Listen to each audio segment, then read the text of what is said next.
for the candidate forum. Tonight we will hear from Josephine County Commissioner Position 1 candidates, and then later this evening we'll invite our candidates for House Rep District 3 up to the table.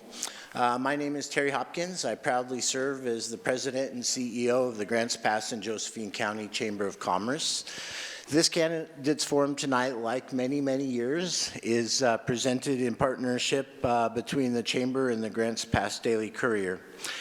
I just want to say that this, to me, truly is a testament to the importance of civic engagement and the responsibility we all share in shaping the future of our community.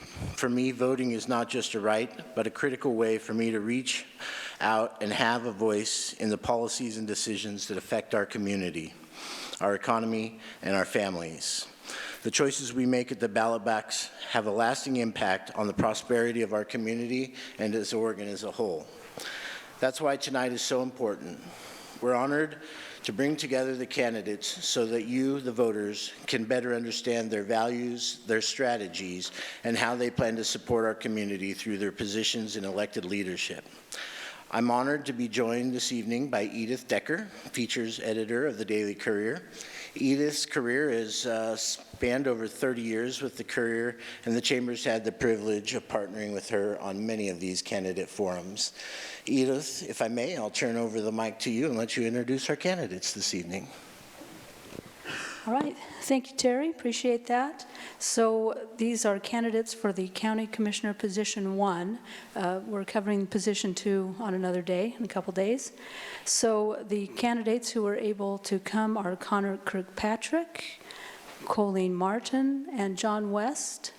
And just so you know, candidates, thanks for joining us this evening. So the format this evening would be to offer each of you a 2-minute self-introduction opportunity, then 90 seconds to answer the questions that we have for you, and we'll draw names to see who goes first on those. Then after that, you'll have, so 90 seconds for each of those. The timer will be yellow after 30 seconds, and then when it's 30 seconds remaining, rather, and when it turns red, then your time is up. So we'll start with opening statements. We'll go in alphabetical order for that, and that's how you're seated. So go ahead, Mr. Kirkpatrick, you can give us a start. It on? Should push the button and the red light comes on. Okay, cool. Thank you. My name is Connor Kirkpatrick. I was born and raised here in Grants Pass. I'm not a politician or a public speaker, so excuse me if my answers aren't perfect political answers. I'm a local business owner and licensed contractor. I also started a nonprofit thrift store. I'm also, for the past over a year now, I've been providing the free state-mandated mattress recycling for our community. So I've saved residents over $37,000 in disposal fees and recycled over 50,000 tons of waste mattress material that would have gone to landfill, got recycled instead. Also, I've currently been working hands-on with the Parker's Place, building the homeless solutions. I've actually cut every single door hole out of those shipping containers. That's why I'm dirty, and I just came from there today. I actually applied for the Addressing Homelessness grant last year because homelessness was the city's biggest issue, and I was worried no one would step up, so I applied for that. I didn't win that award, but I still am trying to help in any way I can to get that goal accomplished. When I'm not cleaning up the community or trying to create housing, I'm spending time with my son. He turns 6 next week. So yeah, just born and raised here, local business owner and father, and yeah, I think that's about it. All right, thank you. And next up is Colleen Martin. Good evening, everybody. Thank you, Edith and Terry, the Daily Courier, and the Grants Pass and Josephine County Chamber of Commerce for hosting this. We appreciate this. I've been lucky enough to host these with Edith in the past, so it's kind of different to be on this side of the podium. I have been almost a lifelong resident of Grants Pass. My family moved here when I was 3 from Gold Beach, born in Gold Beach, and my dad was a logger. My husband and I started a business called the Photo Den, photo electronics store, and we did that for 27 years. We have 4 children, that 2 of them still live in the area, 2 are spreading out all over the country now. And my background is primarily in business. I was a business advocate even when I was in business for those 27 years. And then from that relationship in business, I went to be the CEO of the Grants Pass and Josephine County Chamber of Commerce, where I continued to be a business advocate. And then I went to work for the Oregon State Chamber of Commerce, where I worked with, my relationships there were all over the state with the community leaders. And that is mainly what gives me the qualifications of doing this job that I'm doing now. Being a leader in the community, I have learned about a lot of organizations. I've learned about a lot of businesses. I've learned a lot of people in the community. And I think those are the strongest. Is that my time? Okay, 30 seconds. Thank you. Before stepping into this role, I was on numerous boards. I've been on boards for many, many years and spent a lifetime of volunteering. And I think that's, when people ask me why I think I'm best suited for this job, it's because I've been volunteering as a public servant for my whole life. And I feel like that is the biggest piece that brings me into county government. All right, thank you. And finally, John West. Thank you. Glad to be here and glad that the Chamber and Daily Courier put this on every year, that you have this. I think it gets better and better each year, and thank you for that. So I'm John West. I was born on Dimmick Street in the old hospital, where the old hospital is now tore down. So I'm a lifelong person of Josephine County. Josephine County is my home to my friends, family, everyone that I know, and so my concerns for Josephine County is what is better for Josephine County. And as your commissioner for 2 years, I was able to manage the budget, manage the department heads. I was actually the liaison to the Chamber, Government Affairs, and the Economic Development Committee for the county commissioners. And so as I look at this journey, it's not easy. You don't make everyone happy. You have a lot of tough decisions to make, and we see where we're going and where we'd like to go. And what I see is we have a budget problem. We have a financial problem in this state. We have an economic development problem. We have a housing problem. We have a homeless problem. And we have a lot of problems to solve. And I believe that I'm the right suited business person to bring that with the experience that I have to solve those issues and to bring the solutions for those problems. Thank you. All right, thank you. So we have little strips here with all your names, and Terry will pick one, and we'll start the questions. Okay, thank you. And just as a reminder, we'll move to 1 minute and a half, so 90 seconds for this next round. Same as before. The first beep is just your 30-second warning. Starting off the questions, John will start, Mr. West will start with you and then rotate around to Mr. Kirkpatrick and Ms. Martin. But starting with Mr. West, what is your assessment of the level of trust citizens have with county government? What would you want to do to either maintain that level of trust or improve it? So what is the level of trust? I believe that the trust is not good.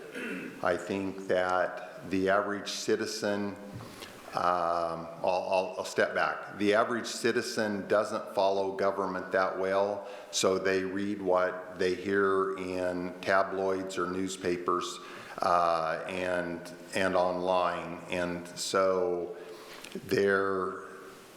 what they hear isn't always the truth, so they follow, and then if you're lucky, they come and ask you to find out the truth. But the trust of government should be total transparency.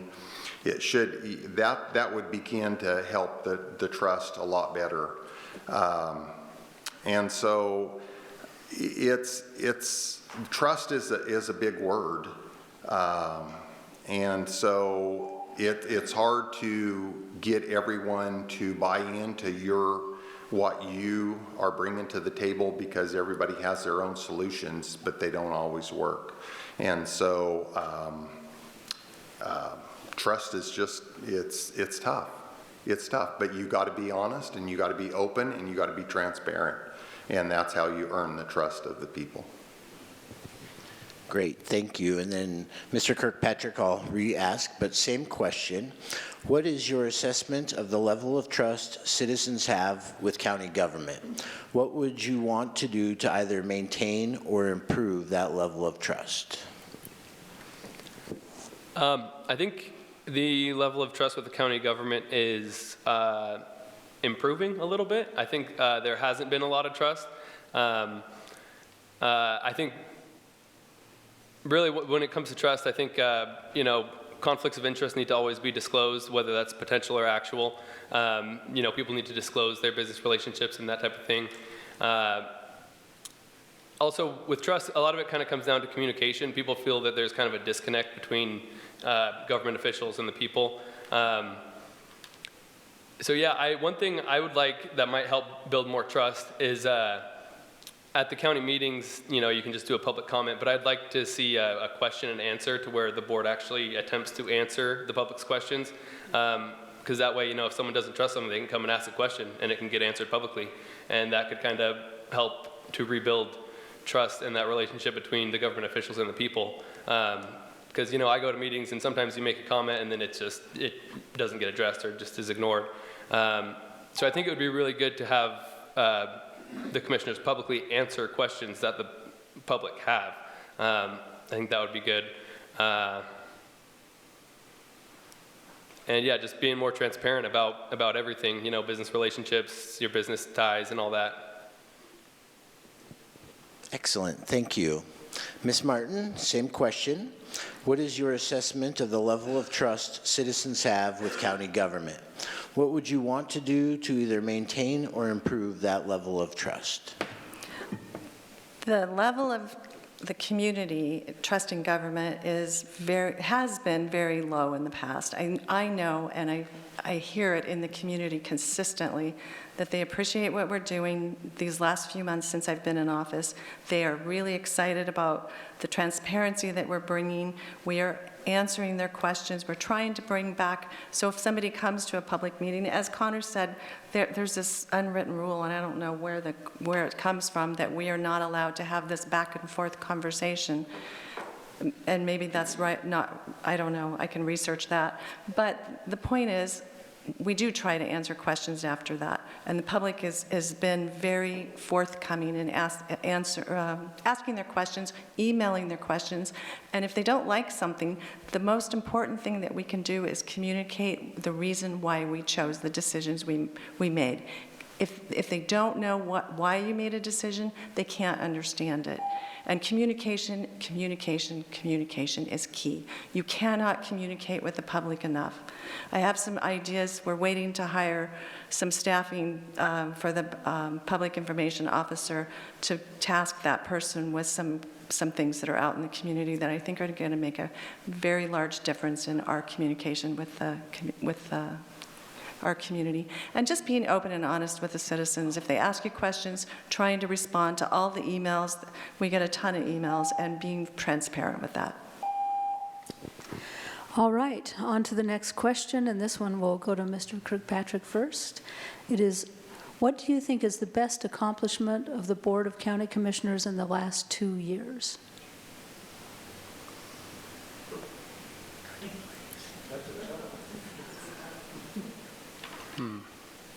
Well, to be honest, I've only been following local politics for the past year, so I'll have to think of kind of the past year.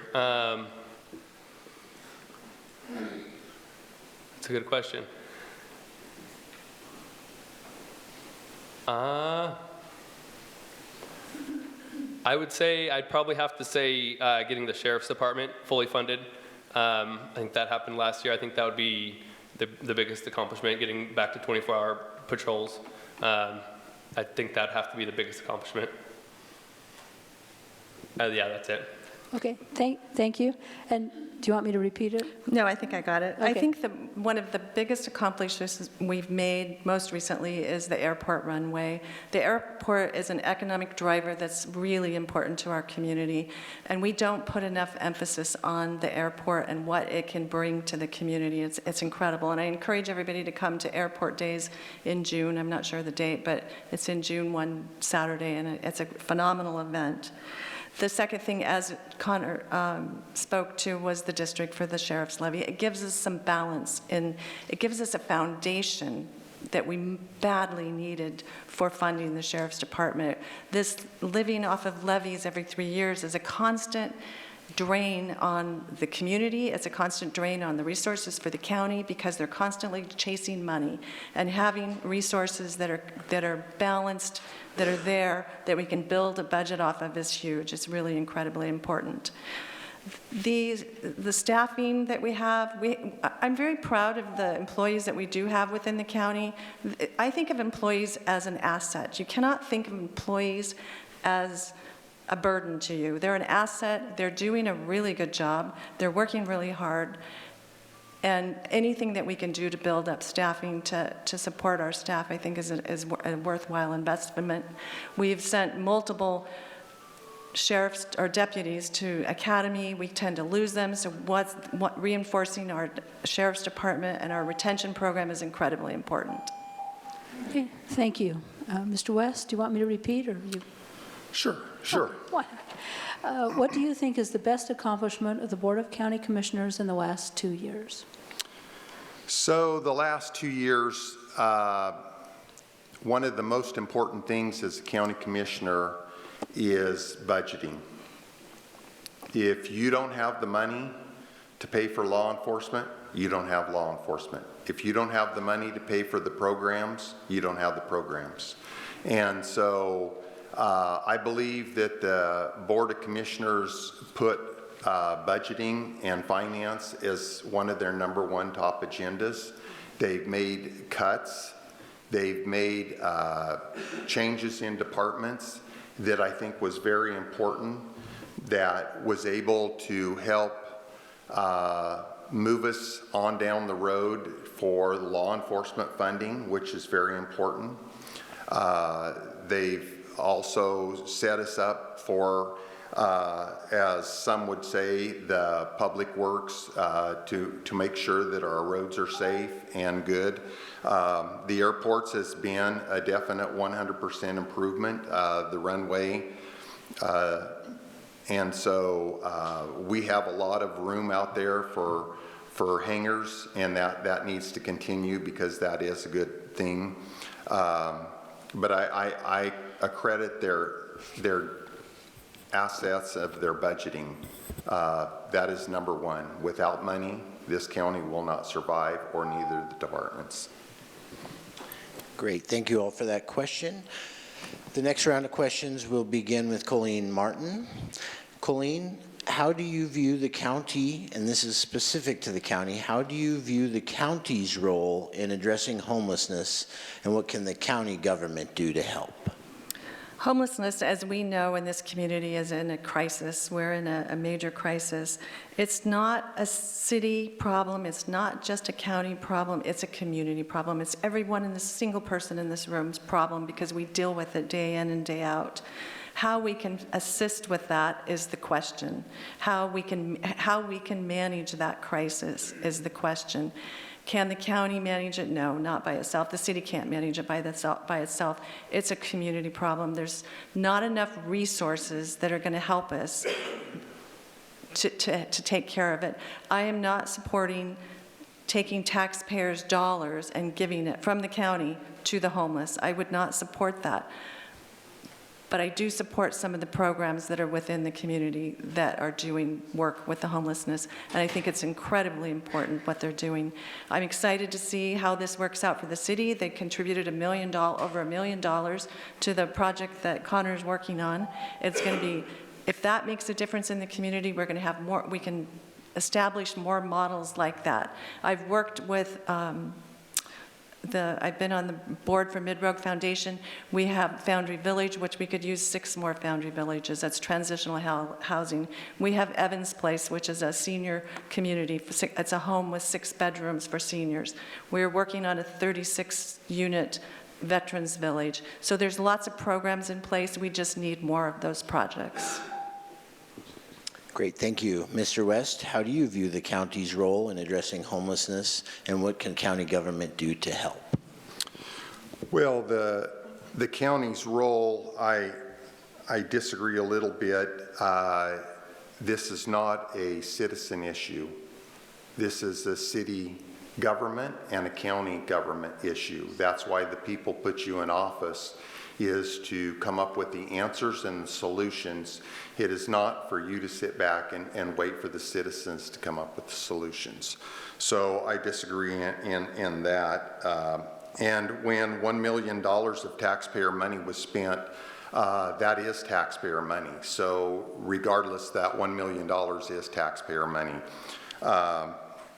I am not for any taxpayer money being spent on the homeless. I don't think the homeless problem is as big of a county issue as it is a city issue, because the homeless wants to be where the stores, the restaurants, whatever is. And so in the county, we have the BLM. We fund them with grant money, the BLM and Forest Service deputies, so we're doing a better job at removing those people that are living in our woods. And so, but I think that county government's role is to find all solutions and work with our state representatives and our senators and try to get new legislation passed. And I think that would be very important. Excellent. And then final person for this question, Mr. Kirkpatrick, how do you view the county's role in addressing homelessness, and what can county government do to help? So the thing the county needs to realize about addressing homelessness is on June 1st, when Parker's Place opens, the City of Grants Pass Police will be able to enforce the anti-camping ordinances in city limits. So that's automatically going to drive the people who don't want to go to Parker's Place, the illegal campers, that's going to drive them right outside the city limits into the county. They're going to be along the rivers on BLM land. So on June 1st, it will become a lot more of a county problem than a city problem, because the city will be able to enforce the anti-camping, and that's going to drive everyone to the county. So the county, and really the county doesn't need to spend $1 million on a project. I think the county really just needs to update the transitional housing code and the land use, because right now the transitional housing code and the land use, it's not even transitional housing, it's transitional housing shelter, and people have to be kicked out every day. So that's really a temporary shelter. So yeah, we need to fix the land use code for transitional housing. I'm currently working on 2 locations in the county for transitional housing. After I applied for that Addressing the Homelessness grant, multiple property owners reached out to me saying, hey, we have property, how do we help? So I'm in the site plan right now of trying to do that, and there's just a lot of red tape that goes along with the transitional housing.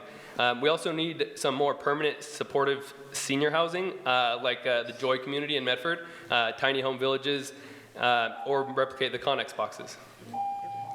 All right, thank you. We're on to the next question, and this series will begin with Mr. West. The question is, what can Josephine County government do to encourage economic development? And please be specific. So Josephine County owns several parcels of industrial land, and they are not doing one thing with it. Josephine County could be the leader and move forward in making that land available to industrial. We have Merlin Industrial Park. The county of Josephine has 7.25 acres, I believe, there, and then they have several 5-acre parcels around the airport. That's all industrial land. That all is land available for businesses, and we're not using that. We're not even trying, and that needs to stop. We need to put that first. But the problem with the planning department is a little bit to do with it. We could speed up some of the process, but the state of Oregon is one of the biggest problems we have. And so they make the process, the permits, they make everything hard.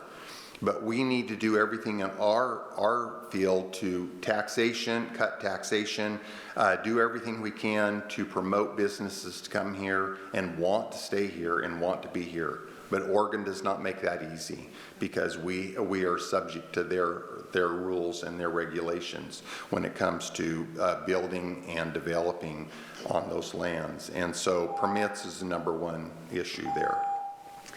All right, Mr. Kirkpatrick, what can Josephine County government do to encourage economic development? Personally, I think the first step in economic development is addressing the homeless crisis, because we need to develop that workforce that is not working. And because, you know, there's a lot of tourism and retirement in Grants Pass. When people drive through right now, no one's going to want to move here, retire here. No one's going to want to stop at the downtown businesses. So that really needs to be addressed. And then that will automatically lead to economic development. You know, when there's not a homeless camp downtown, people will say, okay, we can stop and support the businesses, or maybe we'll retire here, you know. So to me, that's the #1 priority. And, you know, when you look at, like, when Dutch Bros, the #1 reason they cited was the lack of the workforce. So we really need to develop that workforce and address the homeless situation, workforce housing, and then that will automatically lead to economic development. Yeah.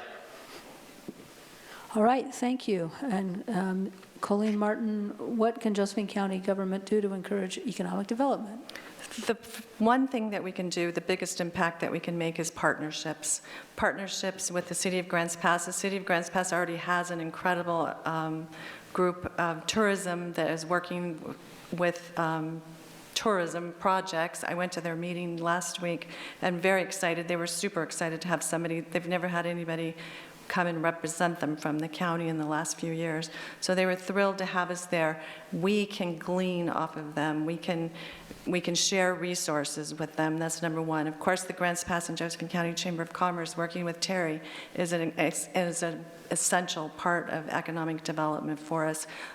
They are doing the economic development, the classes that they're doing, the leadership building they're doing. And planning and codes are essential. We've got to work harder. And I've met with our planning department. I've met with James Black. We're working together to make some differences in what we're doing in planning and code enforcement. We have to work with workforce and development as well. Workforce development is so essential to economic development.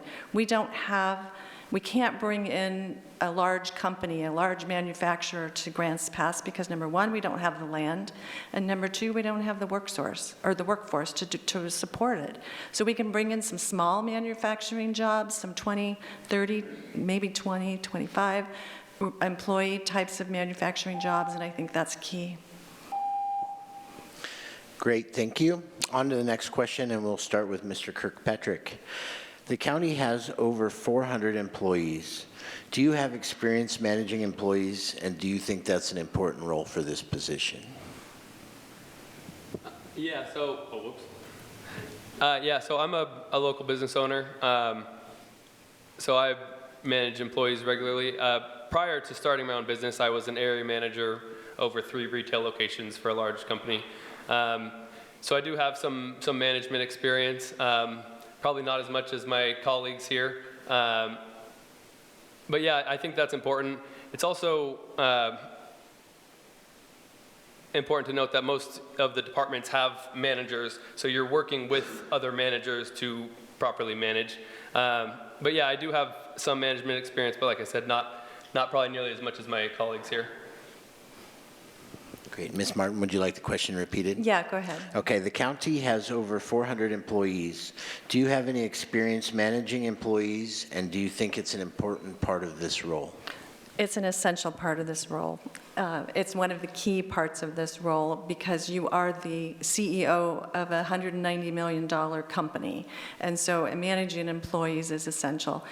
I have managed employees. My husband and I had a small business. I've managed employees there. I've managed employees through when I was at the State Chamber of Commerce. And I have been on the board of All Care. My 6 years on the board of All Care, I worked very closely with HR directors. I've become friends with 3 of the HR directors that worked for All Care. They had almost 400 employees as well. Learned a lot of information just by being on the variety of different boards that I've been on over the years. Each and every one is a different type of a company, whether they're a nonprofit or a for-profit, because All Care is a for-profit company, and that was a really important part of my learning experiences. So I've worked extensively and closely with a lot of HR companies, and I think that gives me a lot of great experience. And of course, being in my own business for 27 years, I did a lot of hiring, I did a lot of firing. Not a lot of firing, I don't like to fire people. That's not my favorite thing to do. But I've been on both sides of it, and so I can certainly relate to both sides of that. Great, thank you. Mr. West, repeat the question. No, I got it. So as county commissioner, I was one of 3 commissioners that was over roughly 455 employees. And so over my 34 years of managing employees, I would say it's hundreds, if not 1,000 or so. And so as a commissioner, you're only as good as the people you have underneath you. And so when you hire, you want to hire good people. You want to hire, and that's what the citizens deserve, is people with experience, people with knowledge. And so you also, as a good commissioner, you need to give the people underneath you that works for the citizens all the tools to be successful. If you don't, they fail, you fail, and the citizens are not happy. And so I believe that you have good, you have bad, but you have to be able to be strong, and you have to, one, as a good manager, commissioner, you have to be willing to say when you're wrong and when you didn't do it right, and you move forward, and that's called leadership, and that's what I bring. All right, thank you. Our next round of questions first goes to Colleen Martin. What would you do to bridge the gap between the city and the county and encourage an atmosphere of cooperation between the local governments? We're doing that. We have another meeting this week. We had a meeting last month, a city and county joint meeting, and it was very, very productive, and I'm looking forward to this week's meeting. But as I said, we share a lot of resources. We don't share them, but we could potentially share them. We developed a collaborative economic development committee years ago, and that was a resource for the city and the county. I would honestly like to see something like that come back at a different level than what it was before. But it was really a good tool when you could get the 2 of them together, because they would learn from each other. They learned whether they picked up the resources that what they wanted to do, or the ideas that we gave them. They certainly took them back and used them. I remember feeling at one point I was feeling like we weren't being very productive, but then I turned around and saw where one of the commissioners was doing exactly what we had talked about. And that was a success to me. It was a huge success to me. So just partnering, being open communication. I have a great relationship with Aaron Kubik. Feel like I have a good relationship with a lot of the employees within the city. And I think just nurturing those even more is essential. All right, thank you. And Mr. West, what would you do to bridge the gap between the city and the county? Well, I believe when I was commissioner for 2 years, we had one of the best relationships we'd had in years. We held the city-county meetings. Of course, the city-county don't always agree, but we were reminded many times that what goes on in the city is city government's responsibility, it's not ours. And we were reminded not to overstep our bounds. So, and it's the same way with the county. My ears are wide open for anyone in the city to tell me what they think we could do better in the county. But when, at the end of the day, we have a city government and a county government, they're probably not going to agree when one government has the authority over the other, vice versa.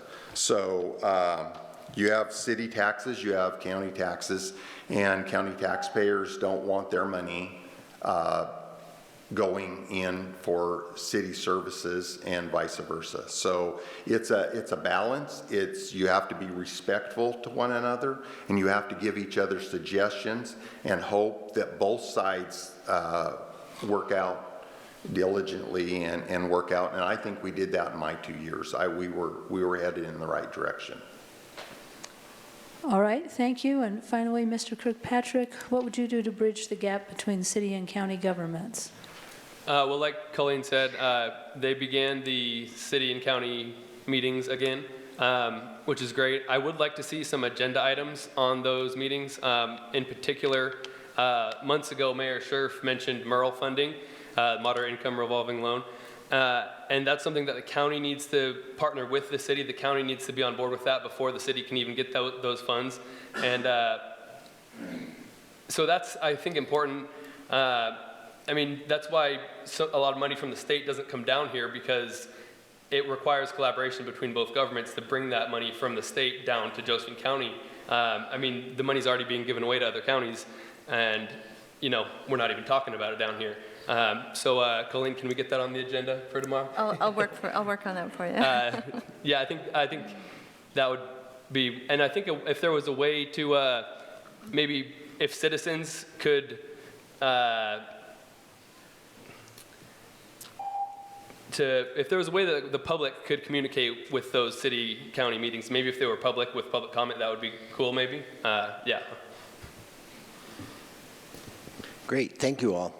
For the next question, we're going to start with Mr. West. Mr. West, do you think the current structure of county government and our county charter are effective? If so, why? And if not, what needs to be changed? So I'll address it backwards. The county charter, I think, is outdated. It could use some changing to 2026. And so I would support the county charter being fixed. And then when it comes to county government, the structure of county government, you have 3 commissioners. I don't believe you need any more than 3. I think the structure is fine there. It's the county government seems like we're going through a revolving door a little bit, and so we don't. So when you have commissioners change every 4 years, you don't get no continuity. And I understand that's the way the system is, and you're not going to change that. But what this board does now, or the next 2 years, and a whole new board comes in, can get changed. I mean, they're not obligated to do anything what the last commissioners were doing. And so that sometimes causes a problem because one board may be headed down a road, and hopefully it's a good road. It's not always a good road. But so you have that issue. But I believe county government as a whole is good. It's just, I'm not sure we have picked leadership that understands how to take it to the next level. And that's what I bring. Okay, thank you. Mr. Kirkpatrick, do you think the current structure of county government and our current county charter are effective? If so, why? And if not, what needs changed?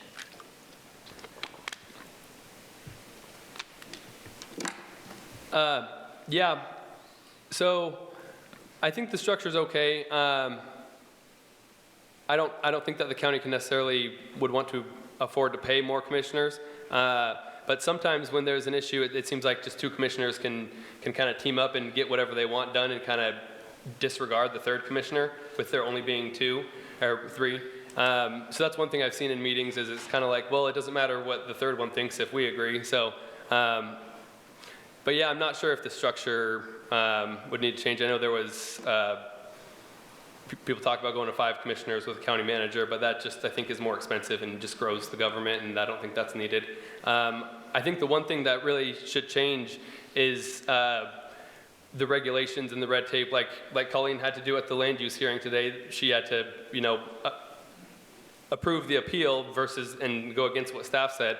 And like I said, changing the transitional housing code, there's some land use codes that I think can be updated, and I think that would be helpful. Okay, repeat the question. Sure, one more time. Okay. Do you think the current structure of county government and the county charter are effective? If so, why? And if not, what needs to be changed? I think the structure of the county government is effective as it currently is. It's a lot of work. It takes a lot of skills, and I think unfortunately we've not had the correct leaders in the past doing what needs to be done. I think that once you have good leaders in place, leadership going, that understand leadership, that understand business, that understand how to run a business, I think that helps a great deal. As far as the charter, I think the charter needs an update, maybe a little bit of a revision, but I trust in the charter. I trust on the foundation of that charter, and I believe in it strongly. And I think it's really important that any county commissioner has to believe in our charter. It's our walking papers, so to speak. It is what we have to live by. And if you don't know it and understand it, then that is a problem for us. So as far as the structure, we've tried, of the county itself, we've tried having a couple of different times, getting a county manager in place. But honestly, I don't think that's the best solution. I do feel like you're right. For every 4 years, you're changing, and they can redo. But that's how the United States government works. You can go in every 4 years and change what the previous administration did. And honestly, times change, people change, things change in our communities, and it has to be a living document, basically, running a county. So I'm okay with it. All right, next question first goes to Mr. Kirkpatrick. What are areas where you think the county needs support or coordination from the state and federal governments? And how would you work with those groups to address those areas? Well, for one, like I was mentioning, the MERL funds, bringing down housing or money from the state for housing and or homelessness, I don't think the county needs to necessarily spend money. There's grant money from the state, or there's other state and federal money.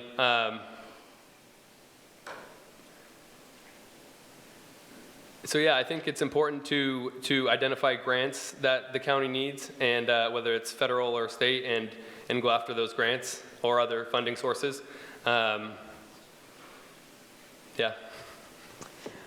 All right, Colleen Martin, I'll repeat it. Okay. What are areas where you think the county needs support or coordination from the state and federal governments? And how would you work with those governments to address those areas? We're already working with the state in many different directions. I would like to see more, number one, key would be communication with our state representative and our state senators. I think that's essential. And unfortunately, for some reason, we're not getting that very well. But so I would, number one, that would be what is most important. As far as the federal government, I think that there's some gaps there. There's a lot of gaps there as well. But how well we can communicate with them, I'm not even going to go into that. But what I would suggest is we need to work closely with them. We do have a liaison from the governor's office that works she actually lives in Grants Pass, the Grants Pass area, and I've learned to rely on her for some of the things that I need. I'm trying to remember her title off the top of my head, I can't remember, but she's a liaison to the government's office, and I've immediately reached out to her for DEQ questions. She called me back. This week I've got a meeting. I sent an email Friday. I have a meeting as of today for this week to react and act on some things. So you have to be open to the communications. You've got to be able to send an email, and you have to have them to be able to respond. But we do need the support of the state. And Connor's right. If there's some grants, we need to be able to know what the monies are that we're able to bring back to this community. I know John and I are going to disagree. Never mind. Thank you. All right, John West, do you want me to repeat it one more time? Sure. Okay. What are the areas where you think the county needs support or coordination from the state and federal governments, and how would you work with those governments to address those areas? So when I was commissioner, and still today, I have a very good relationship with our Congressman Cliff Bentz.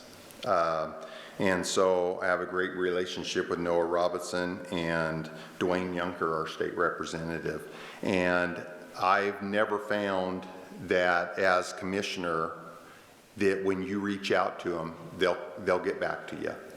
And they're more than willing to listen, they're more than willing to work with you, but you have to be willing to step forward and to make those relationships and build those relationships. And I don't think that that's happening at this point because I don't think one is the previous administration before this term understood how to do that. And this board right now, they got a burr in their saddle, so they got some other agenda, and I don't think that they're even going that direction. So I think that we can work together with those three, and I also had good conversations with the governor's assistant there, and so I think it takes total coordination and effort on the commissioners to work overtime in there to bring back the money, to bring back everything that we can get. And remember, the money you bring back is taxpayer money. Okay, this will be the final question. We'll start with Colleen Martin, and then after the final question, we'll take just a second, but then you'll all have 1 minute for closing comments. But for final question, starting with Colleen, do you support the animal shelter and animal protection levy that will be on the May ballot, and why? We have a crisis in this community, another crisis. Besides the homeless, we have a homeless animal crisis. So we have the human crisis and the animal crisis. And part of that crisis is stemming from spay and neutering. Nobody's doing that anymore. It's become costly. We have a veterinarian problem in this community. So it's cost hundreds of dollars to spay and neuter animals. And people love to get little puppies and little kitties, and they're so cute for a little while, and then after a while they just end up dropping them off, and they end up at the Humane Society. The Humane Society, Josephine County Animal Control is asking, they're currently at 11 cents.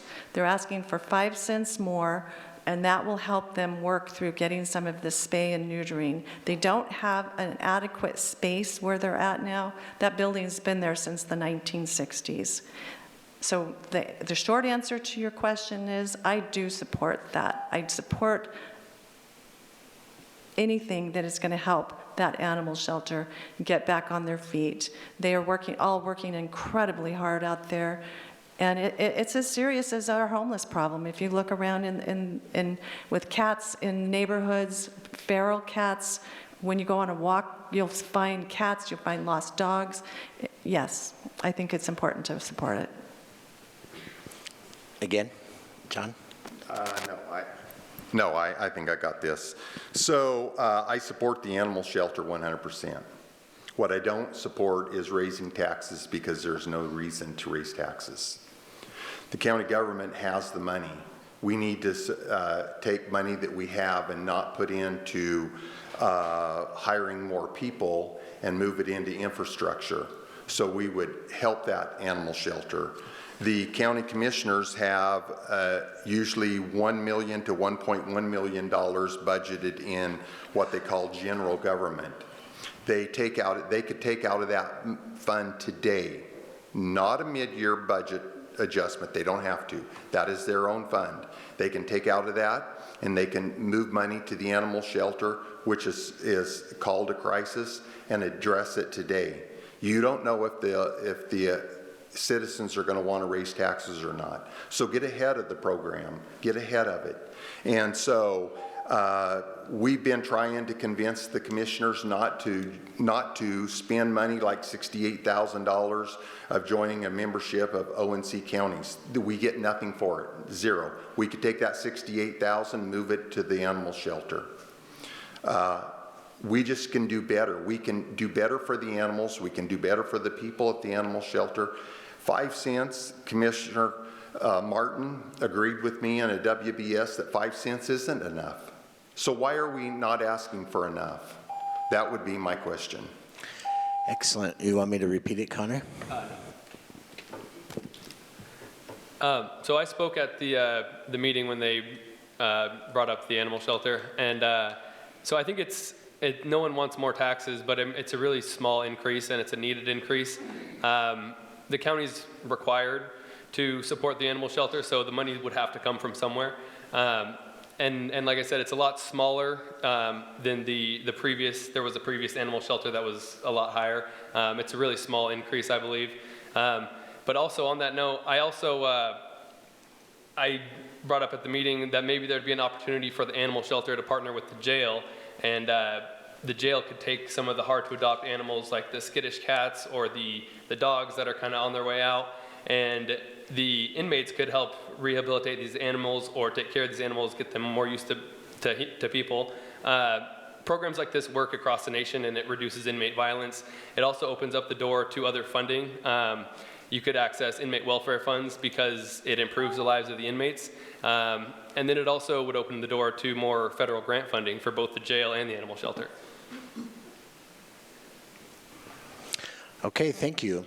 Moving into closing statements, we'll start with Mr. West and just go in the same order we have, but you've got 1 minute. So thank you. I want everybody to realize that county government, county commissioners are your executive, legislative, and judicial branch. They're all three. And so as your county commissioner, I will manage your money appropriately. I will manage it in a positive manner. And remember, if county government does not manage the money and have the funds available, public safety does not exist. Public safety does not exist without the county commissioners budgeting the money and giving the money for the public safety and the rest of the departments. They also have to sign the grants without the commissioners. And so you need somebody that understands and knows what they're doing. I'm the person that knows that. I've got the most experience of anyone running for commissioner, and I would just ask for everyone's vote for John West as county commissioner. Excellent, thank you. Mr. Kirkpatrick. I guess I would just say that regardless of if I get the seat or not, I'm going to continue doing what's best for the community. I'm going to continue to try to build affordable housing, transitional housing, permanent supportive senior housing. I'm going to continue to clean up the community like I've been doing with my company for the past 5 years. I'm going to continue to offer the free mattress recycling and any other way I can help cut costs for the residents. And I'll still, regardless, I'm going to still come to the meetings and provide these guys with my suggestions. So yeah, I know I don't have experience. I'm not a politician, but yeah, vote Connor Kirkpatrick.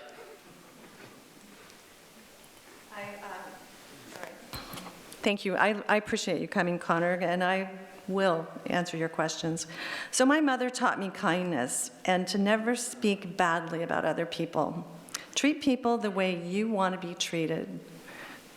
My father taught me the value of hard work and showing up no matter what. Those lessons have stayed with me, and they guide how I live, how I lead, and how I plan to run this county and how I am running the county now. Restoring trust and stability is key to me. Prioritizing public safety is the #1 job that we have to do, and finding funding for that. And then there's all of the other things that fall in from the other 17 departments that we have to find funding for. and ensuring fiscal responsibility. Mr. West can give you some short-term fixes, but I'm in it for long-term sustainable funding for this county that we can have as a foundation. And then strengthening our economic development is key, and it's important, and that is how we're going to move forward. All right, thank you. With that, we conclude the forum for County Commissioner Position 1, and we'll soon invite candidates for House of Representatives to join us. We would like to thank the candidates for County Commissioner and the attendees for their participation, for their deeply held commitment to their ideals, and their collective concern for the betterment of our county. So thank you very much. Thank you.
All right, candidates, thank you for joining us this evening. We're going to follow the exact same format that you just saw, which will offer each of you a 2-minute self-introduction.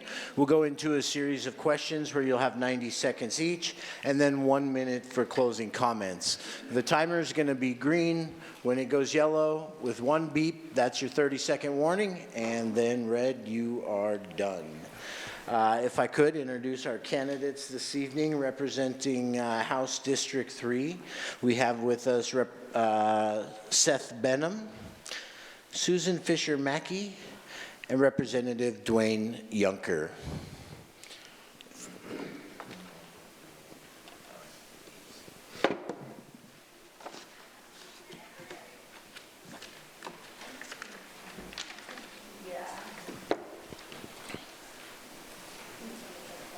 We're behind.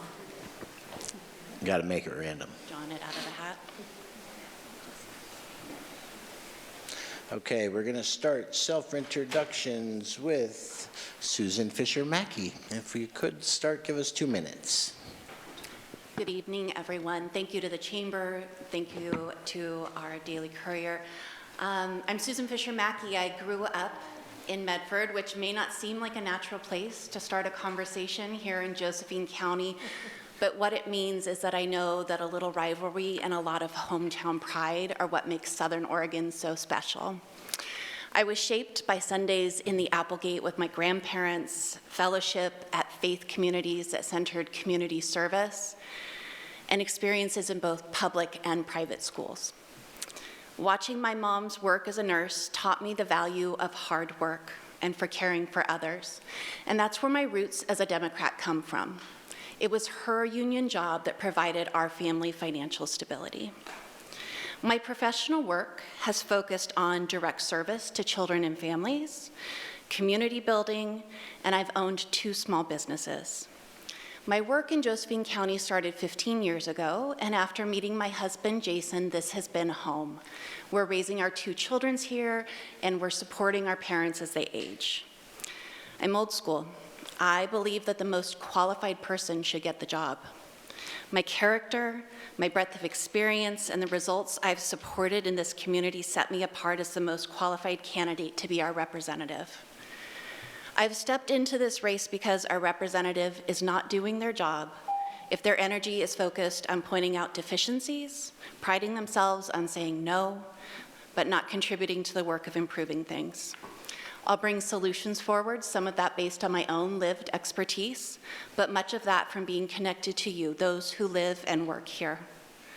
My promise is I will always maintain the focus of increasing opportunities for our district's future. Thank you. We will move on to Representative Dwayne Yunker. I just want to thank the Chamber for putting this on and the Daily Courier for doing this too. That's okay. I should know better. It's also for people online.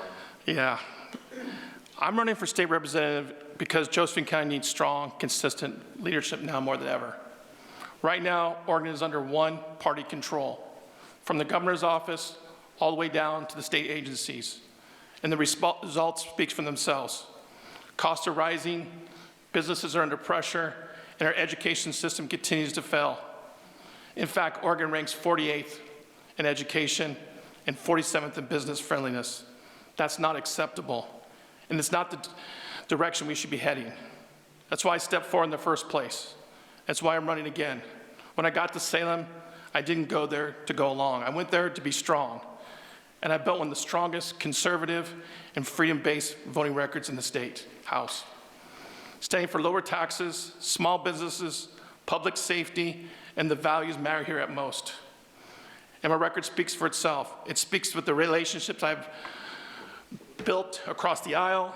That's why I'm endorsed by the Oregon Coalition of Police and Sheriff's Association, by the Oregon Right to Life, the Oregon Taxpayer Association, and the National Federation of Independent Businesses, who give me the top score. But I didn't just vote, I delivered. We need to turn things around. We need to get serious about the education again. We need to take the pressure off of businesses and families. And we need to ensure balance and accountability of the state government. And that's exactly what I didn't just talk, I took action. I helped the local referendum stop the gas tax, saving families around $500 a year. I filed a referendum on the tax clawback on businesses. That was Senate Bill 1507 and Salem's overreach. And I take it straight to the people. And I want to thank the Chamber for helping me with that. Okay. Candidate Seth Benham. Yeah, first of all, I want to thank the Chamber of Commerce and the Daily Courier for putting on this event, and thanks for having me. My name is Seth Benham, candidate for Oregon State Representative for House District 3. I'm a third-generation Josephine County native. I was born and raised here, and lived here my entire life with my wife and 2 daughters. And raising them here has been a joy, and I want this place to be somewhere that they also would like to continue on. Being raised here, my foundation comes from conservative Republican values. I've always been a conservative, always been a Republican. I've grown up that way. In high school, I was the president of the Young Republicans Club when that existed, and currently I'm endorsed by the Young Republicans of Oregon as well. I'm pro-life. I'm a staunch supporter of the Second Amendment. I'm about protecting our children and our parental rights, and of course, I want less taxes. My approach, I think, is what makes me different and what makes me someone that should be considered for this position. I've the last 12 years spent building coalitions, bringing people to the table, and not burning bridges. That's not who I am. That's not what I want to do. I want to listen first as well. I think listening is something that we've lacked in politics, locally and nationwide. And so that's something that I want to focus on in my approach. I'm a results-driven person. I came to this place with experience. I've been a business owner for 12 years, small business owner. I've been the CEO, I've been the HR director, I've been the finance director, the marketing director, and at some points, the janitor. So, a small business, you kind of have to do a little bit of everything. I've had people on payroll and supported their lives as well. I've been on city council for 1.5 years now. We've had some great successes as well. We've hired 12 new police and fire without raising taxes.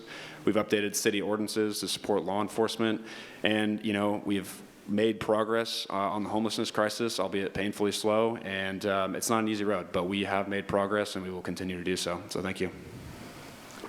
All right, thank you. That's the end of the openings, and now we'll begin with our questions. We're going to again start with you, Susan. So what do you believe are the core responsibilities for someone elected to the Oregon House of Representatives?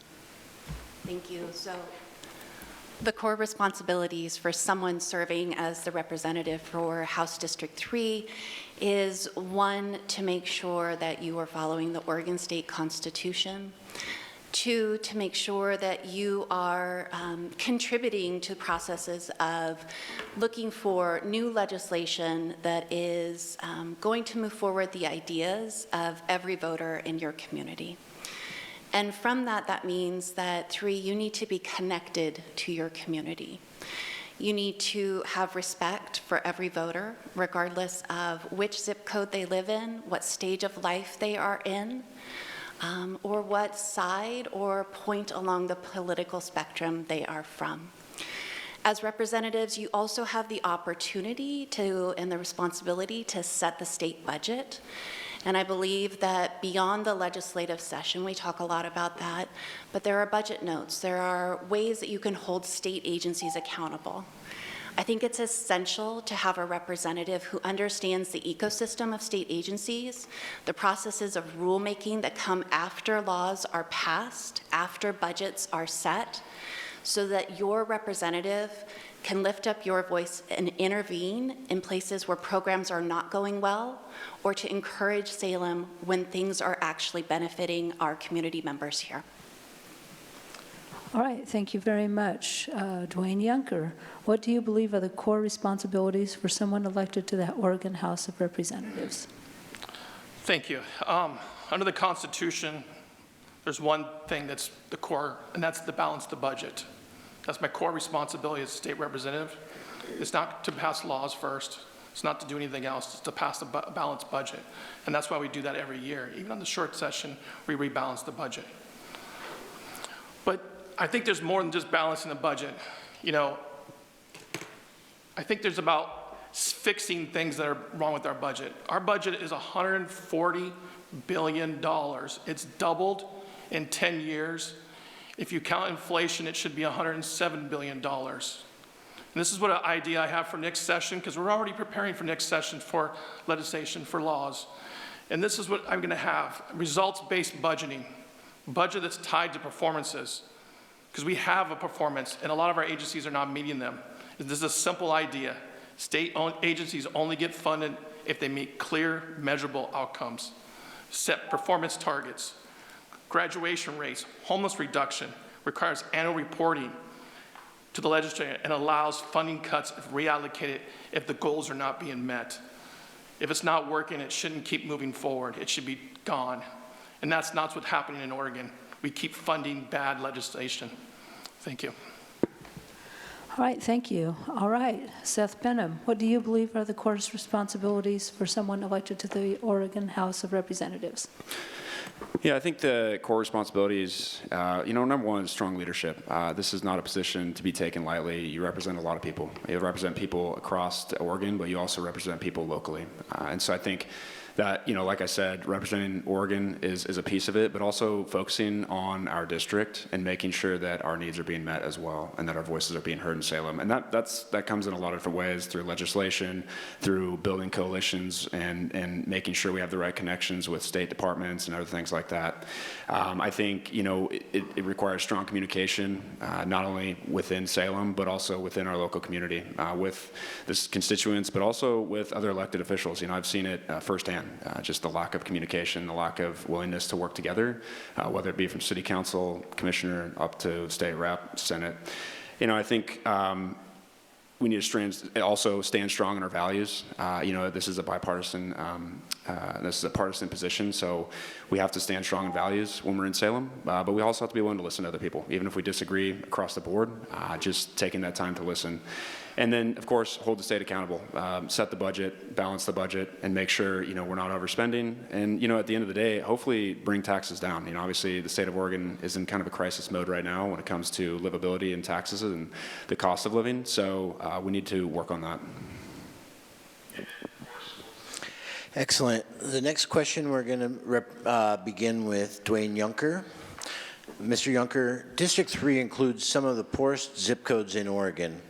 What can you do in Salem to address poverty, support businesses, and promote economic development in District 3? Thank you for the question. I've given that speech several times about the 5 of the 6 poorest zip codes actually in Josephine County. O'Brien, Kirby, Cave Junction, and Wolf Creek and Sunny Valley, even though they're not in my district, are some of the poorest zip codes in the state. I've been a strong voice for that. And actually, this year I passed Senate Bill 1585. I was a key sponsor in that bill, and helps places like Cave Junction. And what it does, it reduces the amount that Cave Junction will need to come forward when they want to build infrastructure or water or roads. And it lowers the threshold where cities like Grants Pass or Medford don't have those capabilities. That's what I could do, and that's what I've been doing, is helping those things there. And I've had a pretty good relationship with Cave Junction. They've had some overturn lately, trying to get them help, but they're doing kind of a turnover in the last year or stuff of some of their things, and I hope that we can continue to work out in that area. That is the poorest area, and we're doing great things out there. We have workforce out there with Rogue Truck Body. Keith Hill is a great friend of mine. He's got expanding, but we need to get more people that want to work. That's usually the problem out there, is people that want to work. Great jobs that start at $28 an hour, after 90 days go to $30 an hour. Where can you go with that for businesses that start out in Cave Junction? That's the best place. And people should be knocking on the door, wanting to expand and help Keith Hill out there, Rogue Truck Body. And I've been working with Keith for a couple years now, and I'm glad that he's a good friend. Thank you. Excellent. Mr. Benham, want me to repeat the question? Sure. Okay. District 3 includes some of the poorest zip codes in Oregon. What can you do in Salem to address poverty, support businesses, and promote economic development in District 3? Yeah, I think, in Salem, it's important, and across Oregon, right now, we're 47th overall for business friendliness, and so that's something we have to change. We're at the bottom of the barrel. We have to turn things around in Oregon. Businesses are what makes life go, economics, and put money in people's pockets. So we need to focus on that. We need to bring money back from Salem for certain projects, for infrastructure projects, to increase our infrastructure, like the industrial lands projects we just secured. Those are the types of things, that will allow us to bring companies from out of the area, hopefully, or, even invest in companies that are local that can then grow and expand and hire more and bring on more people at a decent paying wage. So those are huge. I think, the housing crisis we face right now is also something that's hindering and bringing our, economics down here. And there's a lot of things there. I think the affordable housing, the way it currently sits, I think we need more accountability on that front when people get into these affordable housing units and how we can actually lift them out of those situations, but also we need to cut regulations and pull those back for new developments for market rate housing. Every year, I think on average, it's about $1,500 of new fees and on a new price of a home just through legislation passed in Salem. And so, those are all the things, some of the things, it's not all of it, but some things that I think we need to focus on and pull back. Great, thank you. And would you like the question? I'm ready to go. Go for it. Awesome. So I'm going to pivot just a bit because I just want to call out that I think one of the most important things we can do, whether we're talking about helping people lift out of poverty and become contributors to our community, we're talking about economic development, I think the number one thing we can do is say yes. And then we follow it up with tell me more about that opportunity. I think we need to believe in people. People want to do well when they have pathways to do that. I also believe that Salem wants communities to do well, and we should be leveraging every opportunity possible coming out of Salem. That doesn't mean that we don't trust but verify, but we need to be saying yes. I think we need to be really clear. Representative Juncker spoke to our $140 billion biennial budget.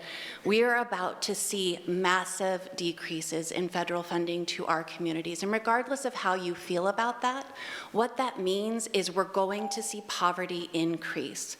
We need to be ready to support our local network of community-based organizations and the amazing numbers of public servants who are funded by state agencies. We're going to see reductions, and that needs to be driving what we're thinking about as we're thinking about the future of poverty and development of our economy here in this community.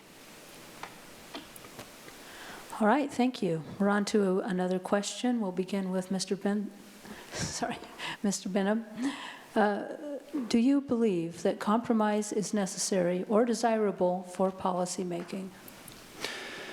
No, I don't think compromising is necessary. I think that's something that's been brought up a lot, especially in my race, is the fact that, you go to Salem with a set of values and a set of thoughts, and that you have to compromise. Like I said in the intro, approach and how I navigate and bring people together is what I've prided myself on for the last 12 years. I think that's a huge part of it. I mean, truthfully, running a business, starting a business even, it's really about who you know. And it's about building those connections. And it's about selling your product, your service, and convincing someone else that this is what they need to purchase. And so I think in Salem, it's something like that. We need to go up there. Yeah, we have our values, we stand firm on them, but you need to go to the table. You need to listen too. I think is a huge one. We need to listen. I'm not going to go up there and yell. That's not who I am. I've never been that. I'd rather sit there and listen. Again, even if I don't agree with anything someone has to say, hopefully I can present my case in a way that will at least get them to consider and at least get them to think a little bit about it and potentially, budge on their end. Again, I think it's about building coalition, and that's what I'm going to do. All right, thank you. Ms. Fisher-Mackey, do you believe that compromise is necessary or desirable for policymaking? Yeah, in the complex ecosystem that is Salem, I do believe that compromise is necessary. But compromise in a given policy within a session or in your work with agencies doesn't mean that you compromise the advocacy for this community. We know that variables in Salem are shifting all of the time, and that needs to to be part of your representatives' thinking as they're coming forward and advocating for issues. I will say that I believe that that is a benefit of having your representative be in the majority party so that I can represent our voices in rooms early when policy decisions are being shaped, formed, and negotiated. I believe that there would be power for our community to have me in those rooms representing us. Yeah. All right, thank you. All right, Mr. Yunker, do you believe that compromise is necessary or desirable for policymaking? I would say no. Compromise is not acceptable. What is acceptable is relationships up there that I built. There's a few wins every time we go up there that we have certain people that understand businesses like our community. I would say that those are wins, and those are not compromises. Those are understanding what's best for our communities. And I'd say that because most people don't understand the floor or the makeup of Salem. We, as a Republican, are in a super minority there. They have a super majority. And that's why they passed this tax stuff on us, because they don't care about what Republicans think. But I know businesses do. And that's why I have the strongest voting record. And today I was given some really great news about my hard work up there. The State Chamber of Commerce gave me a 100% record score on my voting record, business friendly. And I want to thank them for that, because I'm always standing strong for businesses. And that's not compromising, that's standing strong on what works and what doesn't work.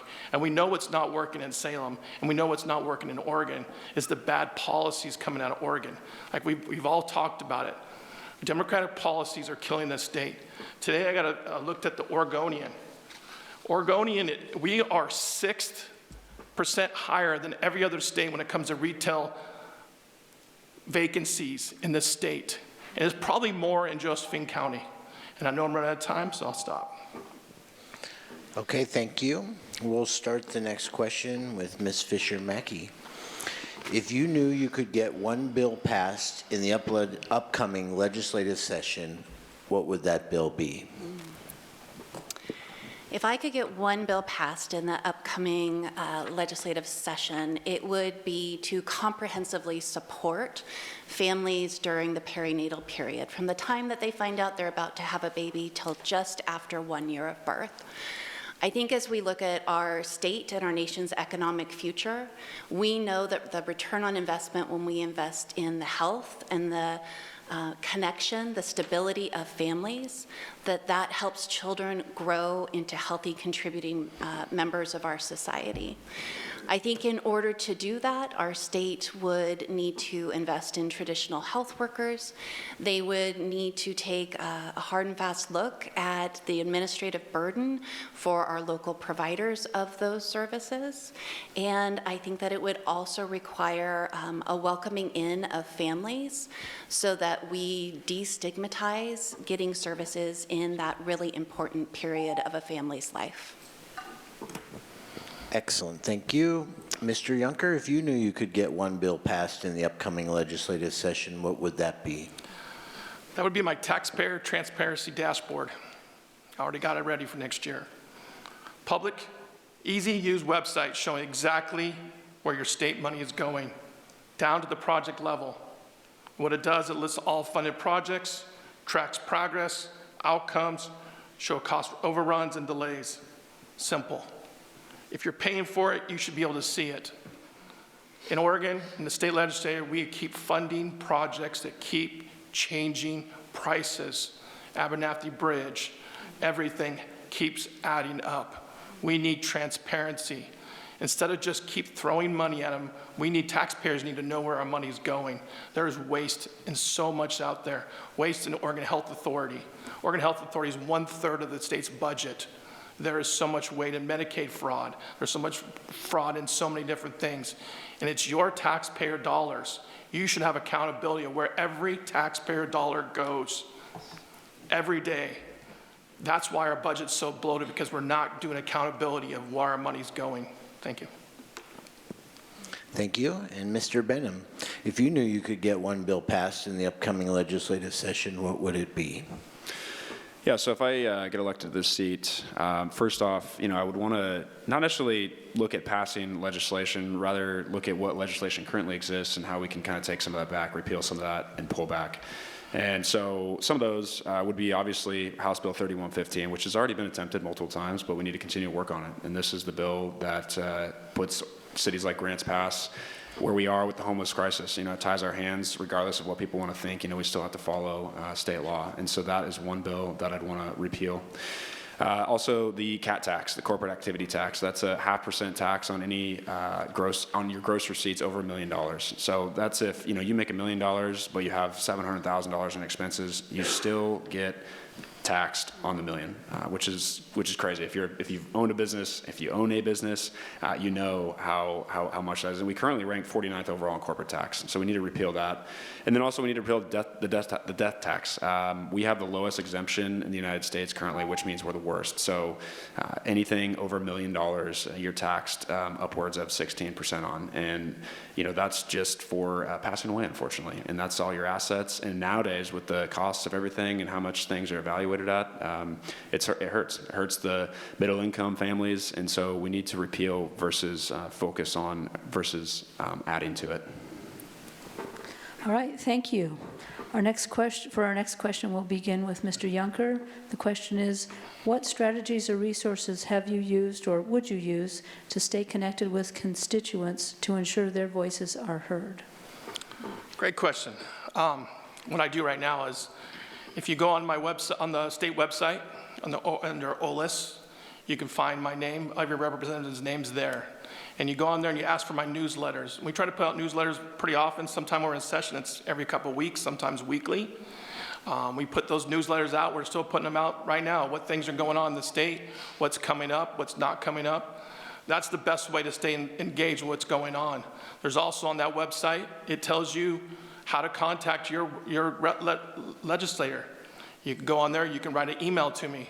We respond back to you. And especially, we deal with, most people don't understand this, we're dealing daily with people's problems here in Josephine County. Unemployment problems, I get them pretty much daily. Unemployment problems, the state agencies are not responding back. We help those. Permitting processes, we get involved with those. We have state agencies that promises. Those are the ways to get a hold of me, is through those things. You gotta remember, state legislators are a part-time position, so we have a full-time people that work for us, and those people are answering questions. They're the backbone of getting back to you every day. I see those things, but again, they're the full-time employees working for you too. We do get a staff that helps with those things, so I appreciate. And if you are not on that, please become a part of my email, and we'll put those things out to you. Thank you. All right, thank you. Next, Mr. Benham, what strategies or resources have you used or would you use to stay connected with constituents to ensure their voices are heard? Yeah, I think first and foremost, social media, right? Today, everyone uses social media, so that's an easy one that we can easily get to. But beyond that, community engagement, I've been on council for 1.5 years now, and I really pride myself on being involved. And so that means I'm accessible. I mean, you can come downtown. I'm down here most days. I have an office downtown. I invite people to meet with me, invite people to sit down for coffee, and I invite people to send an email, even text me. I really don't care. And so I think, for me, it's really about that, just being in the community and being seen in the community, and being able to listen to people as much as possible, right? I mean, obviously it's a position where you're not going to be able to get to everyone. Even on city council, you can't, humanly sit down with every single person, but you have to be able to understand when it's an important issue and when it's something that deserves, that face-to-face connection. And so again, just really being able to be accessible to the local community. Town halls as well, if the state rep job comes about, I think that's important to, keep the community up to date as a whole and in a more public format. So. All right, thank you. Ms. Fisher-Mackey, what strategies or resources have you used or would you use to stay connected with constituents to ensure that their voices are heard? Thanks for repeating the question. First and foremost, I believe that in order to represent the people, you need to be around the people. You need to be in all parts of this very large district, getting to know what is on the minds and in the hearts of people every single day. So being present, and I think that is really the #1 reason that I chose to run.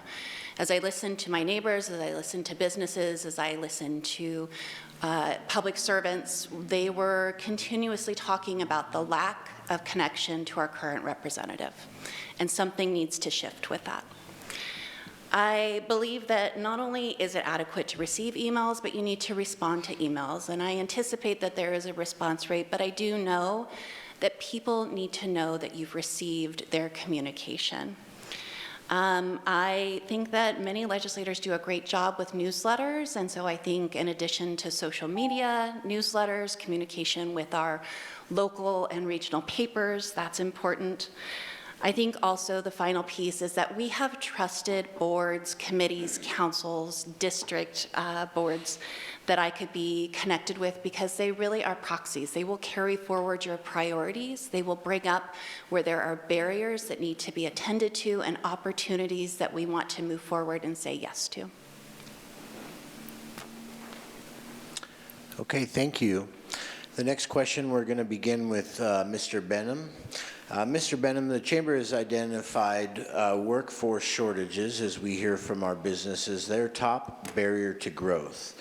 What role should the state play in strengthening workforce pipelines, especially in rural communities like ours? Thank you. Yeah, I know the workforce here is struggling, right? It's slim, it's getting harder. I think one thing, we need to focus on is obviously bringing more young people into the area as well. I think families, they're the future of the workforce, right? So we need to focus on that. And, that comes down to, at the state level, a lot of things, right? Focusing on our affordability, livability, the cost of things here. We can't have taxes going up every year. I mean, it's one of those things that turns people off more and more and more. So young people, we need to focus on for sure. I think we also need to partner with our local workforce organizations that we have here. Because they do good work, and I think they work with businesses to implement strategies and things they can work on to entice people to come here. And so, yeah, that's what I'd like to focus on. I appreciate that you've asked this question, because we know workforce drives our economic growth. They're not separate issues. And I want to give a shout out. I want to give a shout out to the amazing teachers and school districts in our community, our education service district, our higher education organizations, our youth serving organizations, and Rogue Workforce Partnership. I say all of their names because they are doing great work. And I believe the role of a representative is to come in and amplify that good work. It's to hold state agencies accountable when they're getting in the way of these local partners who are the experts on what we need here in our community. So for me, to create clear pathways to local jobs, we need to just continue to remove barriers to that local workforce. Thank you. Want the question again? No, I got the question. Okay. Thank you so much. It's amazing. We do need workforce. And last year, instead of focusing just on workforce, the Democratic majority tried to pass 2 bills that were unconstitutional to discriminate against people like our community here, because you're not a certain color or a certain sex or a certain thing there. I was able to stop those 2 bills on the floor, and they weren't passed. But this year, I forced them to bring them back, and they were passed without the discrimination laws that were put in there. That's a plus for us. I've sat down with RCC and SOU. Their lobbyists are always up in Salem. They come to my office, and they sit in my office sometimes, and we talk about the problems we have here in Josephine County. I have a really good relationship with the SOU lobbyist. He complains sometimes, but he's also there and talks to me about the problems we need with nursing. We need people to do industry, welders, all these things that we need in our community. And but there's a budget problem. There's a budget problem with our workforce and getting these things for our local community college. It's trying to do its best. We've expanded healthcare here, and I'm hoping we can continue to expand some of those things that we need but we also need welders. We need mechanics. We need people that can do labor jobs, do work a backhoe. These are things that people need to do in our community, and I love that clock. Thank you. All right, our next question will begin with Ms. Fisher-Mackey. What specific project or initiative have you been involved in that you are especially proud of that reflects the values and outcomes needed to be our next state representative? Thank you. This goes back to actually the beginning of my work here on behalf of Josephine County. Under Governor Kitzhaber, our regional, our county-based commissions on children and family, which oversaw investments in early childhood, were asked to sunset. And we were forced into a process to regionalize. And what that meant is that Josephine County was paired with Jackson County. And my role in that project was to be the listener, to hear perspectives from both counties and help us, and we're coming back to that concept of compromise, to coordinate and collaborate to establish a plan so that we could continue ensuring resources made it to children and families and the workforce that are serving them each day. There were a lot of ideas, and there were a lot of points where Jackson County could have led that process. But I'm really proud about the way that I was steadfast in ensuring that our rural voice was lifted up and prioritized in that regionalization plan. All right, thank you. Mr. Younger, you ready? I am ready. Thank you. You know, last year in 2025, you know, I don't always agree with a lot of what the Democrats passed, but there was a bill that was about the CAC, which is across the street here. And I worked in child welfare for 25 months, and I understand the necessity of that building over there, and the investigations, the things that go on in that building over there, and the critical work that goes on there. And if you haven't toured, it's a great building. I'm glad we finally had it, because we used to have to go to Medford for some of that stuff. We did have a minimum resources here. And I just felt people don't understand the amount of abuse of children in this county that happen. And that's not a Republican thing or a Democratic thing or an independent thing. There's abuse going on. There's drug abuse. There's all kinds of things happening. The poverty is so bad in some of our areas. I don't think some of the people in Salem understand how bad the poverty is in places out in the valley, what I call it. And the CAC, with our local law enforcement, use that building to solve a lot of issues and solve crimes and child abuse. And I'm really proud to be a sponsor of that and be a part of that. And I stood up on the floor and said, and a lot of people were surprised how much I supported the CAC, because I have a background in understanding the abuse that happens in this county, and not even this county, but Jackson County. And I will stand by them whenever I have to. Thank you. Thank you. Mr. Benham, you ready? You want the question again? I'm good. You know, over 2 years ago, I helped found Main Street Grants Pass, and that's kind of been one of those passion projects that I've focused on heavily for the last 2 years. And something that really brought me back into the community and got me involved. You know, when I started that organization, I mean, I had limited experience in terms of nonprofits and forming one of these organizations. So, you know, it's really like drinking through a fire hose, and we were able to make those steps. You know, we brought on a great board of directors, people that are passionate about Grants Pass, passionate about downtown, you know, and these are the people that make things happen in this town. You know, we were able to get some funding. We hired an executive director recently, which is a huge step for us. He's a great guy. He's somebody that cares about the community as well. And so, you know, really what we're doing is we're supporting downtown businesses, and it's something that's much needed. I mean, you can drive through town and you can see that there's certain parts that are struggling, but this organization, our whole goal is to lift up downtown, help support our small businesses, you know, drive tourism from out of the area as well. I think that's a huge thing. You know, it's taking some of the burden off of, you know, our local people, but bringing in people that want to experience Grants Pass and see what we're all about. You know, we have some great business owners that deserve an organization that will dedicate time and energy to give them the resources they need to succeed.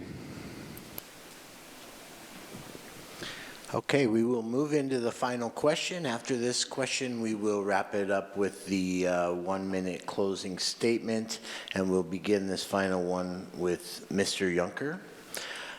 What do you think is the best accomplishment of state government in the last 2 years? Ooh, that is a hard one there. Well, you are definitely making me think on that one. I'm going to answer what I think. I don't think there is a best accomplishment happening in the last 2 years. And the reason why I believe that is everything around us is hurting. Our hospital is hurting. Our hospital lost $14 million last month. $14 million. So it's hard to have an accomplishment when the policies of the state are hurting Oregon. $14 million. They told me that we're on track to lose $20 million of our hospital. If we don't have a hospital, none of us get care. That's not a Republican thing or a Democratic thing. That's a hospital. I moved my parents back here in November so they'd have a hospital. They're living in Burns. These are things that have hurt us. Look at the economy, it's down. We need change. When the reason why we're there is because of one-party system. There is no balance in our state government. There is no balance all the way down to the agencies. Everything is run by one party in this state. Look at the homelessness rate. It keeps growing. It went from 22,000 to 27,000. That's not, how does it keep going? We keep spending money. So there's nothing good happening right now with the one-party system. And the leader at the top is a Democrat called Tina Kotek. We need to get her out of office and change the trajectory of things here. We do not need another Democrat in the state legislature. We do not need another Democrat in another state agency. We need to change policies here. We need balance. There is a few good Democrats, but they're being pushed out by progressive liberals.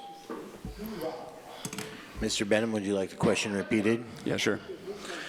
What do you think is the best accomplishment of state government in the last 2 years?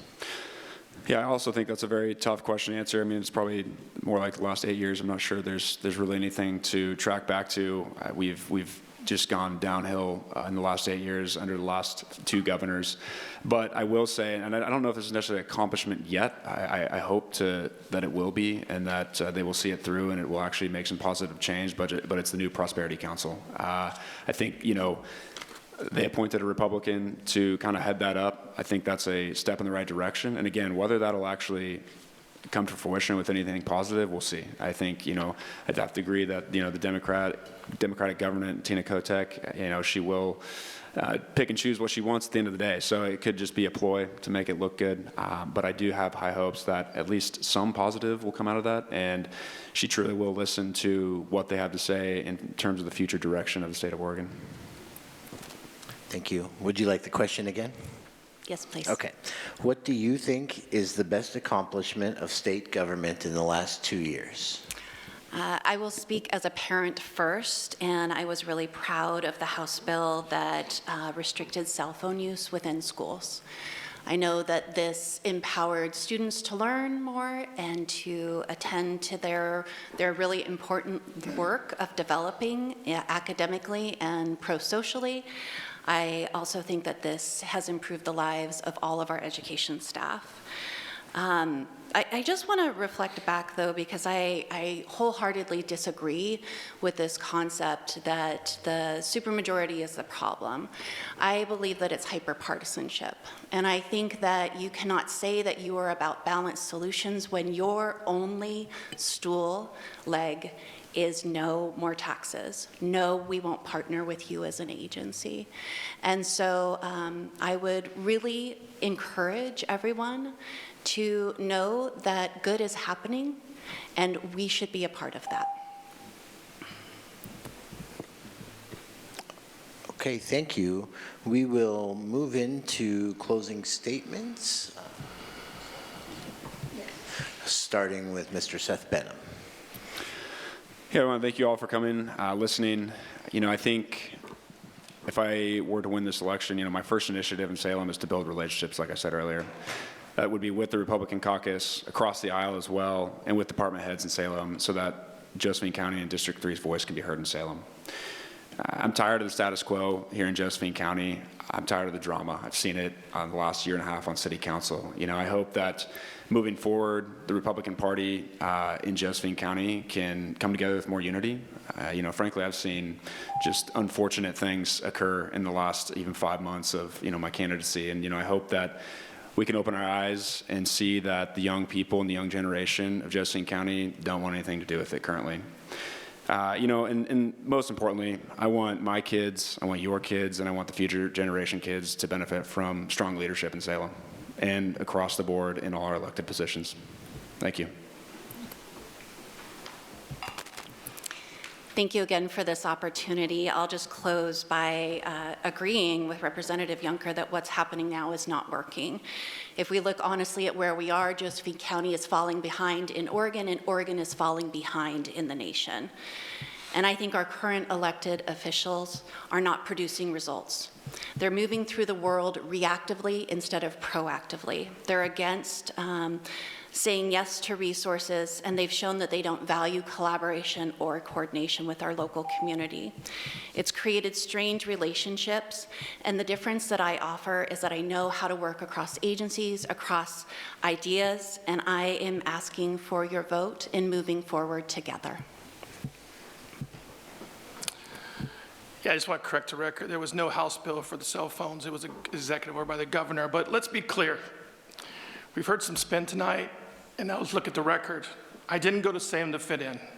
I went there to stand in the way of bad policy, and I have done that. When they came after your paycheck, I fought back. When they went overreach, I took it straight to the people with my referendums. And when it mattered most, I didn't flinch. Here's the truth. You can send someone who will go there to go along, or you can send someone who will stand in the way, push back, and actually fight for you. Because I don't answer to party bosses. I don't answer to special interests. I answer to you. And I'm not interested in the empty talk here. I'm answering to you. I'm interested in leadership, and that's what I've proven every day that I've been there. I've changed the momentum there. I have the highest conservative voting record, most freedom voting record. Every agency knows when I come in the room, if I agree with it, it changes the outcome. They support me. Every day I'm supported. I have to go. Thank you so much. Okay. Yes, go ahead, please. That's where I was going. Thank you all very, very much.